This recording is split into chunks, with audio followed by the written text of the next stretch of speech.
On this episode, we talk about Instagram influencers, structuring the board of a startup, and crisis management.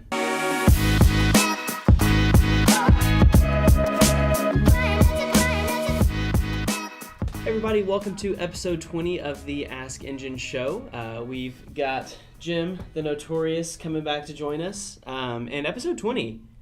It's crazy. It feels like we just started this, which we did, but it's been a lot of fun, but it moves a lot faster than you think it does. Like, we're already in February of this year, which is crazy. I feel like I just watched the ball drop and HQ Trivia lag out, just a day ago. Awesome. Well, we've got 3 questions for you today. Jim is actually afraid to look at the camera because he's afraid we're going to screen grab him. So I just wanted to put that on there. Just cautious, not afraid. There you go. We've got 3 questions for you today, and we're going to go ahead and jump into them. The first question comes from Cora, and it asks, how good is an idea to sell your product through famous Instagram friends in your city? It's a great idea. Anybody that you have that can help you build your company, it's good to reach out to them. The only thing that I'll say, so great idea, do it. The only thing that I'll add to this question, because it's kind of a non-question, I mean, it's a great idea. You should do anything that you can do to help grow your business in a positive way, you should do. Mm-hmm. The caveat I'll put to this is you need to make it beneficial for them as well. So even if they're your best friend, don't just take from them. If they've got a large Instagram following, figure out a way that you can incentivize them. It may be having them over for dinner if you're friends like that, but always be thinking about how you can give to someone before you try and take from them is the only thing that I'll add to that question. Yeah, if they're helping to build your brand up, then make sure that what you're doing builds their brand and doesn't take away from it, that you're not asking them to advertise something that makes them look bad to their core community. Mm-hmm. Because obviously that's going to be a big hit for them, and they're going to be a lot less likely to want to help you in the future. Yep. Perfect. Question number 2. How does the board of directors get formed with an early startup? All right, I'll take this one since I've been in a couple of early startups. Obviously, the first members of the board are the co-founders of the company, whether you're the technical co-founder or the not technical co-founder or some other combination of the two. But when you're looking outside of that scope, because if there's only 2 of you, then you can have ties. And you want someone to break that tie. You want someone to complement the skill set that you have. You need to think of it a lot like you would think of hiring an employee who has capabilities that you and your co-founder are missing.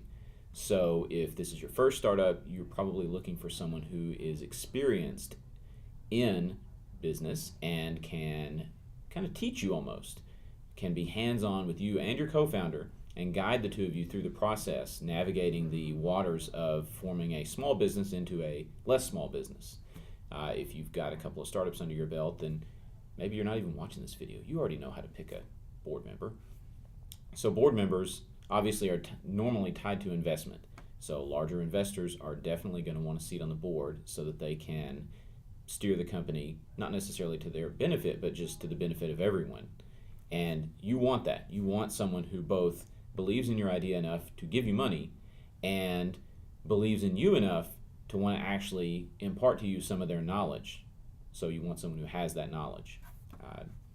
So finding board members, or I guess kind of vetting board members, is always an interesting question. When you and John, or with previous companies, when you had someone come in, you're not just taking their money and putting them on the board. What kind of things do you talk about internally as part of that founding team? What do you talk about when you're thinking about bringing someone onto the board? Are you trying to plan for 5 years down the road of how they're going to make decisions, or what do you look at? Some of that, yes. Yes, we do look at, for a prospective board member / investor, we look at what does this person bring to the table right now and what benefits will their presence provide, like you said, 5 years down the road. Are they someone who's going to be able to help us lead another round of investment, or are they someone who has experience and expertise in a company at the size we expect to be in 5 years?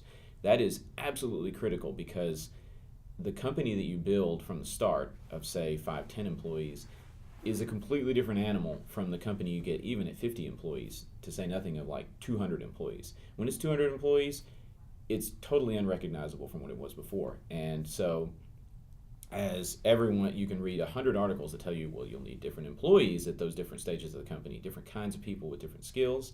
It's the same for your board members. Your board members, can bring different skills to the table. You may think of them, that person's run a huge company. What can they tell me? I'm 2 people. Well, if in 5 years you're 200 people, which can happen, then that person is going to have a lot more to say, and you're going to want to listen to them. Mm-hmm. Yeah, 200 people in 2 years, 200 people in 5 months with Country Outfitter. Yeah. It can happen. You got to be careful. Awesome, very good. So question number 3 asks, and it's from Cora as well. It says, what PR tools do companies use to rebuild an image? I'm making the assumption that you're talking about when someone has fallen from grace or you're in a crisis situation, what tools PR companies use. And, we've got 2 really very recent and good examples. I think Jim has his favorite one first. Yeah, I was looking to see if this question came from definitely not crockpot.com.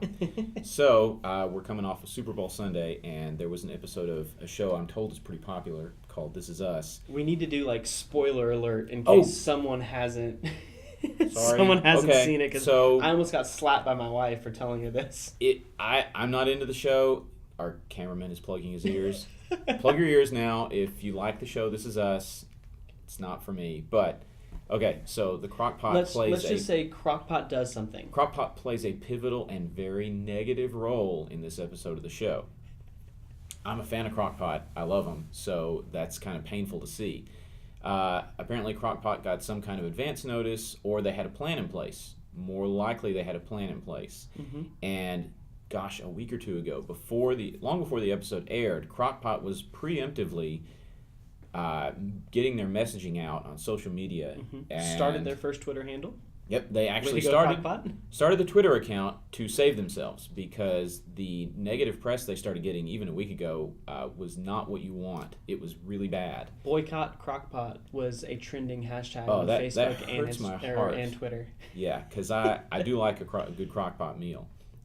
So Crockpot, they weren't combative. They were empathetic to their community, which I think is very important. They didn't minimize anyone's feelings. Mm-hmm. They came out with some very good, very almost gentle messaging. Mm-hmm. And also they backed it up with facts, which was that the way the Crockpot was portrayed in the show, they said had never happened as far as they knew. Not a single instance of that. So I don't know when they'll know the results, if they'll know how successful they were. They're part of a very big company, but hopefully they were able to stop people from throwing out their perfectly good Crockpots. Really. And if you have a Crockpot that you no longer want, Jim will take it. All of the Crockpots. Actually true, yes. I will take another Crockpot. Another great example that a lot of people who are younger in the audience will resonate with and understand is Logan Paul. So I don't want to get into the what Logan Paul did. Essentially, he created a YouTube video. The video was less than tasteful, let's say, and it outraged a lot of people. It outraged mainstream media, the YouTube community. It made a lot of people very upset and very angry because it was a insensitive video about a very sensitive topic. So the funny thing about this is you can basically predict what you're going to do when you fall from grace.